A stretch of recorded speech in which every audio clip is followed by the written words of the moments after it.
Assalamualaikum warahmatullahi wabarakatuh. Terima kasih untuk bapak-bapak dan ibu-ibu yang telah hadir dalam acara penyuluhan tentang virus corona atau COVID-19 di Rumah Sakit Sarjito.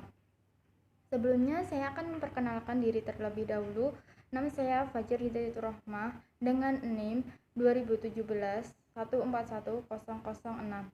Langsung saja ke pokok pembahasan. Di sini saya akan membahas tentang pengertian corona dan penularan, lalu upaya pencegahan dan gejala terjadinya corona. Langsung saja, coronavirus. Penyebab COVID-19 adalah virus yang tergolong dalam famili coronavirus. Coronavirus merupakan virus RNA strain tunggal positif, berkapsul dan tidak bersegmen. Coronavirus yang menjadi etiologi COVID-19 termasuk dalam genus beta coronavirus, umumnya berbentuk bundar dengan beberapa pleomorfik dan berdiameter 60-40 nanometer.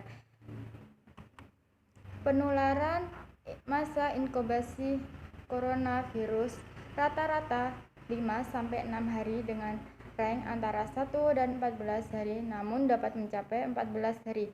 Resiko penularan tertinggi diperoleh di hari-hari pertama penyakit disebabkan oleh konsentrasi virus pada sekret yang tertinggi.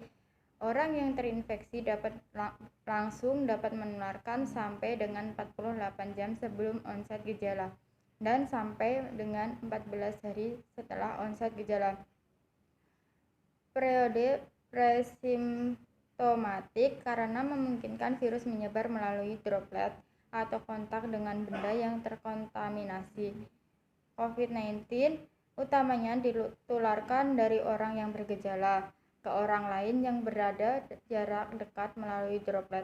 Droplet merupakan partikel berisi air dengan diameter lebih dari 5-10 mikrometer. Penularan droplet terjadi ketika seseorang berada pada jarak dekat dalam 1 meter dengan seseorang yang memiliki gejala pernapasan, misalnya batuk atau bersin, sehingga droplet berisiko mengenai mukosa, yaitu mulut dan hidung, atau konjungtiva, yaitu mata. Transmisi melalui udara dapat dimungkinkan dalam keadaan khusus, di mana prosedur atau perawatan suportif yang menghasilkan aerosol seperti intubasi, suction terbuka, pemberian pengobatan nebulisasi, ventilasi manual sebelum intubasi, mengubah pasien ke posisi tengkurap, memutus koneksi ventilator, ventilasi tekanan positif non-invasif, tracheostomi, dan resusitasi kardiopulmoner. Pencegahan penularan.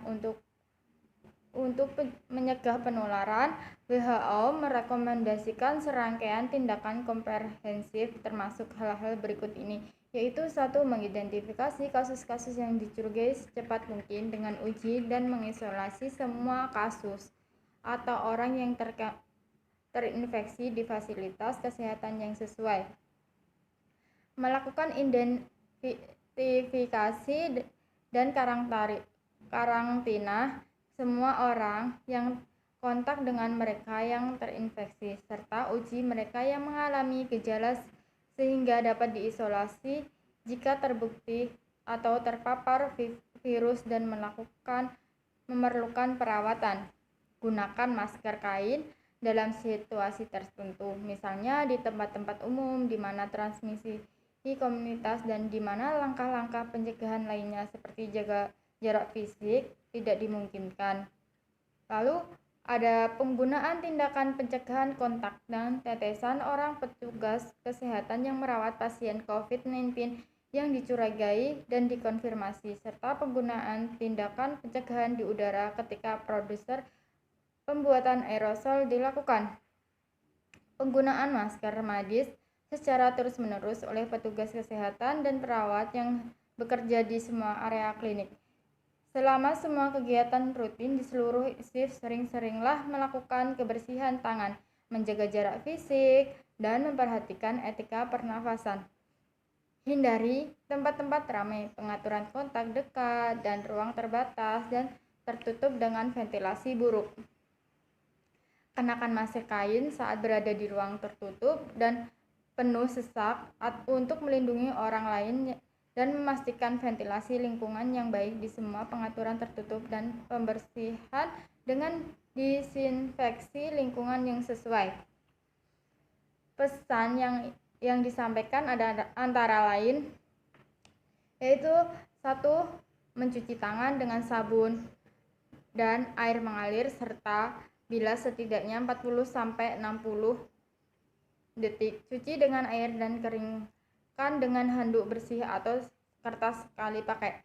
Jika tidak ada fasilitas cuci tangan, dapat menggunakan pembersih tangan berbasis alkohol, yaitu sering disebut hand sanitizer, minimal 20-30 detik. Menutup mulut dan hidung ketika bersin atau batuk menggunakan tisu atau sisi dalam lengan atas seperti ini. Tisu yang digunakan dibuang ke tempat sampah tertutup dan cuci tangan dengan sabun dan air mengalir setelahnya atau menggunakan hand sanitizer. Gunakan masker kain bila harus keluar rumah, tetap jaga jarak, dan lakukan cuci tangan pakai sabun dengan air mengalir. Ganti masker kain setelah 4 jam dipakai dan cuci hingga bersih setelah dipakai. Ketika memiliki gejala saluran napas, gunakan masker dan berobat ke Frankes.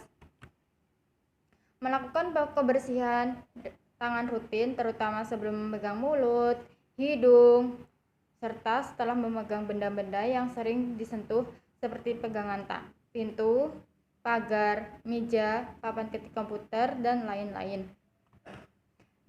Gejala umumnya yaitu demam, rasa lelah, dan batuk kering. Beberapa pasien mungkin mengalami rasa nyeri dan sakit hidung tersumbat, pilek, nyeri kepala, konjungtivitis, sakit tenggorokan, diare, hilang penciuman, dan pembauan atau ruam kulit. Orang lanjut usia atau sering disebut lansia dan orang dengan kondisi medis yang sudah ada sebelumnya seperti tekanan darah tinggi, gangguan jantung dan paru, diabetes, dan kanker berisiko lebih besar mengalami keparahan. Mungkin itu saja yang dapat saya sampaikan. Kurang dan lebihnya mohon maaf. Terima kasih sebelumnya. Wassalamualaikum warahmatullahi wabarakatuh.